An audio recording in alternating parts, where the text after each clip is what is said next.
안녕하십니까? 정성산TV입니다. 북한 근로자들 상황이 몹시 심각합니다. 식량 대신 이것 배급받아 충격을 주고 있습니다. 공장 근로자들에게 식량 대신 시멘트를 배급으로 준 간부들이 오히려 떨고 있다고 합니다. 그 이유는 뭘까요?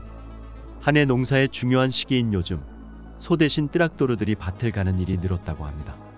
북한 당국은 대북 제재와 코로나로 인한 국경 봉쇄 상황 속에서도 평양시 5만 세대 살림집 건설 등 건설 사업에 총력을 기울여 왔죠. 덕분에 잘 돌아가던 시멘트 공장에서 최근 노동자들에게 식량 대신 시멘트를 배급으로 줬다고 합니다. 공장에서 배급을 식량으로 주지 않은 이유가 따로 있는 겁니까? 그 이유는 간단합니다. 국가 식량 배급제가 작동하지 않고 있기 때문입니다. 사실 국영공장 노동자의 식량 배급은 내각 양정성 산하각도, 시, 군마다 자리한 양정사업소에서 실행해야 하지 않습니까? 그런데 아시다시피 1990년대 경제난 이후 농업 부문도 타격을 입으면서 알곡 생산성이 하락하다 보니 국가 식량 배급제가 마비되었습니다. 지금도 국가 식량 배급제는 작동하지 않다 보니 시멘트 공장에서 노동자들을 먹여 살리는 차원에서 식량 대신 시멘트 배급을 실행한 것입니다. 그렇다면 식량을 시멘트로 대신할 수 있냐는 게 문제인데요. 이러한 의무는 시장과 연결하면 이해가 빠릅니다. 봄철에 들어서 북한에서는 수도 건설과 지방 건설에 이어 개인 주택 건설과 보수가 한창입니다. 국가 건설기관의 시멘트 수요도 늘어나고 있지만 시멘트를 수요하는 개인도 많다는 것입니다. 그러니 시멘트는 굳이 시장까지 팔려나가지 않아도 어디서든 팔 수 있는 건설자재이므로 현금 교환이 가능합니다. 현금만 있으면 언제 어디서든 시장에 나가면 식량을 삽니다. 그러니 시멘트 공장 간부들이 자율성을 발휘해 노동자들에게 시멘트를 배급한 것은 시멘트를 팔아서 식량을 해결하라는 거죠. 그렇다고 3만여 명의 시멘트 공장 종업원 전원에게 시멘트 배급이 실행된 건 아니고요. 석회석을 구원해 시멘트를 생산하는 소성직장 노동자 200여 명에게만 주었다고 합니다.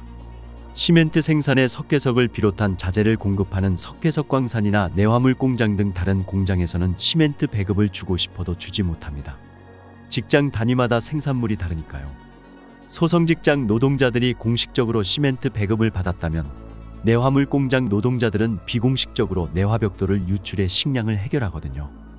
내화벽돌 한 장에 0.2달러니까 하루 5장만 몰래 가지고 나와도 북한 돈 8,700원, 시장에서 옥수수 2kg 반 정도는 살 수 있는 겁니다. 석회석 광산 노동자들도 마찬가지인데요. 개인이 집에서 마광기를 차려놓고 석회석을 가루로 보드랍게 분쇄하는 업자가 많습니다. 이 가루를 생돌가루라고 하는데 이걸 시멘트에 섞어 팔기 때문에 시멘트를 전문으로 파는 업자에게 팔 수 있으니 식량으로 대용할 수 있다는 말입니다. 그러니까 시멘트나 벽돌 등 돈이 되는 생산물은 근로자들이 그동안에도 암암리에 빼돌려 식량을 사왔다는 얘기고요. 이번에 공식적으로 처음 시멘트를 배급으로 줬다는 건데 근로자들에게는 이게 더 나은 겁니까? 아니면 더 손해인 겁니까? 좋다 나쁘다고 말하기보다는 식량을 전혀 공급받지 못하는 타 공장 노동자들보다는 형편이 조금 낫다고 해야 할 것 같습니다. 주민들 입장에서는 굶어 죽지 말라고 시멘트를 주는 게 낫다고 하지만 세상에 이런 나라가 어디에 있겠느냐는 분위기입니다. 식량 배급 대신 공장 생산물을 공급한 공장이 시멘트 공장 말고 또 있는지는 확인하지 못했는데요. 그만큼 이례적인 현상으로 볼 수 있겠습니다. 이런 방식대로라면 청진제철소도 식량 대신 강철을 노동자들에게 배급해야 맞지 않습니까? 하지만 식량 배급 대신 강철을 주었다는 사례는 전해지지 않았는데요. 그 원인은 강철 생산은 원가가 높아 판매 가격도 높은 데다 시멘트처럼 대중적으로 소비하는 시장 상품이 아니기 때문이죠. 한편으로는 국가가 국영공장에서 일을 시켰으면 노동의 대가로 월급과 식량을 노동자들에게 공급해야 하는 것이 맞습니다. 그런데 국가가 노동자들에게 식량을 주지도 않으면서 시멘트 공장의 생산 계획만 내리 먹이니 공장 간부들은 어떻겠습니까? 생산물을 조율해 시멘트 배급을 실행하면서 수도 건설과 지방 건설 현장에 시멘트를 공급해야 합니다. 결국 노동자의 입장에서 시멘트 배급이 굶는 것보다 괜찮겠지만 간부들의 입장에서는 긴장한 측면도 없지 않아 있습니다. 국가 계획으로 생산된 시멘트를 식량 대용으로 배급한 것은 불법이라면 불법이고 합법이라면 합법입니다. 노동자들의 출근 가동을 높이기 위해 생산물의 일부를 조율하여 식량 배급 대신 주고 국가건설장에 시멘트를 공급한 것으로 평가되면 자력갱생이 되는 겁니다. 단 간부들의 월권 행위로 평가된다면 비사회주의로 처벌될 가능성도 배제하지 못합니다. 현재는 북한이 암묵적으로 허용하고 있습니다. 하지만 국영공장 생산물이 자본주의 시장을 확대하는 데 기여했다는 등 비사회주의적 행위를 척결하라는 바람이 불면 시멘트 배급을 실행한 간부부터 처벌 대상이 됩니다. 예를 들어 아파트를 건설에 분양하는 방식으로 뭉칫돈을 벌어들인 개인 돈주가 사법기관 조사에 걸려들면 아파트 건설에 시멘트를 공급한 국영공장 간부도 걸려드는 것과 마찬가지입니다.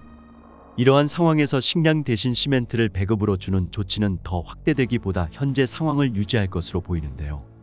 수도 건설과 지방 건설 사업이 지속되기 때문에 시멘트를 생산해 공급해야 하는 공장 간부들의 입장에서는 노동자의 출근이 중요하므로 시멘트를 식량 대신 줄 수밖에 없는 상황입니다.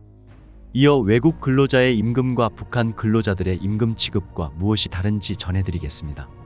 북한에서는 일하고 받는 노동의 대가를 노임이라고 부르는데 남한에서는 월급 또는 임금이라고 부릅니다. 외국의 근로자들은 월급날이 손꼽아 기다려지는데 반해 북한 주민들은 월급날이라고 해도 별로 감이 오지 않습니다.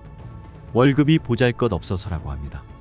외국의 근로자들은 한 달 벌어 한 달 생활할 만큼은 버는데 북한 근로자들은 한 달에 5,000원, 즉 미화로 1달러도 못 벌기 때문에 월급날이라고 해서 별로 기쁠 게 없다는 겁니다. 오히려 출근하지 않고 8.3 생산 과제를 수행하여 직장에 돈을 바치는 형편이라고 합니다.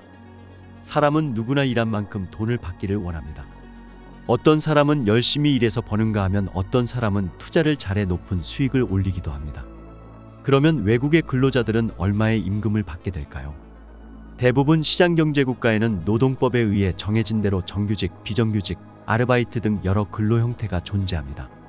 정규직은 회사와 직접 근로계약을 체결하고 하루 8시간씩 정해진 시간 일하며 정년까지 일할 수 있는 근로자를 말합니다. 이를 미국에서는 풀타임 근로자라고 부르는데 연봉제로 돈을 받습니다. 즉 1년에 5만 달러, 10만 달러 받는다고 말하는 식입니다. 중국에 파견된 북한 근로자들은 중국 회사로부터 월급을 직접 받지 못하고 있습니다.